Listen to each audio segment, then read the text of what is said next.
Quando cristãos reformados discordam sobre o batismo, eles não estão discutindo água, mas alianças. Mais especificamente, como o pacto da graça se relaciona com a história bíblica. Hoje eu vou te mostrar de forma honesta e confessional no que divergem e no que concordam os pedobatistas e os credobatistas. Antes de apresentar qualquer diferença, ambos afirmam o seguinte, que logo após a queda, quando Adão desobedece a Deus no Éden, Deus estabelece o pacto da graça. A partir da queda, Deus estabelece o pacto da graça e o homem precisaria então de um mediador para que ele retornasse o seu relacionamento com Deus. O pacto da graça passa a existir imediatamente e Deus promete a redenção por meio de um redentor. Do lado pedobatista, o pacto da graça é entendido como uma aliança substancial desde o Gênesis 3:15, portanto ela é fundacional. O que muda ao longo da história não é o pacto em si, mas as suas administrações. O pacto da graça está presente e ele é administrado na antiga aliança e encontra sua forma mais clara e plena na nova aliança. Mas é sempre o mesmo pacto, com o mesmo povo.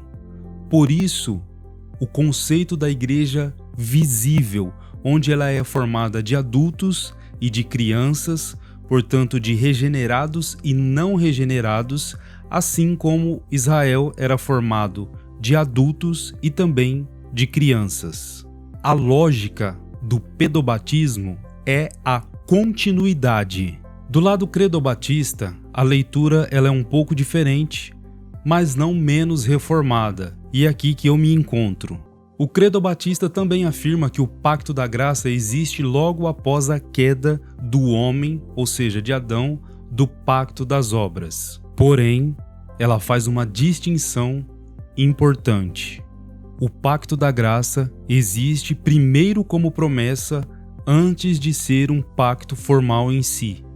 E essa promessa aparece em Gênesis 3:15 com a aliança abraâmica, com a aliança mosaica, mas essas alianças não são o pacto em si, mas são figuras tipológicas e temporárias. O pacto da graça, para o credobatista, ele só é formalmente estabelecido na nova aliança em Cristo. Aqui está o coração da diferença. O pacto da graça é um mesmo pacto sob duas administrações ou ele só é formalmente estabelecido na nova aliança?